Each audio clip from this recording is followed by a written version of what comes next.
Bore পালিছিল রে? এইটা ছোট বোর কাছে। সুখ তো জীবনে তুই করছি ভাই, চারটি বৌলি। আজ এই বউয়ের কাছে খাওয়া, কাল ও বউয়ের কাছে খাওয়া। আজ কি খালি রে ভাই? কি খাবো আবার? ওই ছোট বউটা বাজার থেকে ইলিশ মাছ লেসছিল, ওই 3-4 পিস খানু। আচ্ছা ভাই, তুই তো কোনো কাজকর্ম করিসনি, এত ভালো মন্দ খাবার আসে কুঠ থেকে রে? আমি কেন কাজ করতে যাব? 2 বিঘা জমি ছিল, মাঠে যাওয়ার ভয়ে 4 বউকে 10 কেটে করে দিয়ে দিয়েছি। ওরা এখন আপন আপন কাজ করে আর আমাকে ভালো মন্দ লেসি খাওয়ায়। সত্যি ভাই, তোর বুদ্ধি আছে।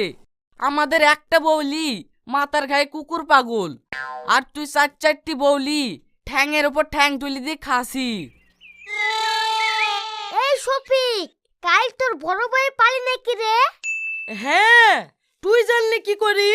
ওই দিন তোর বউ বাজার করে নিয়ে যাচ্ছে,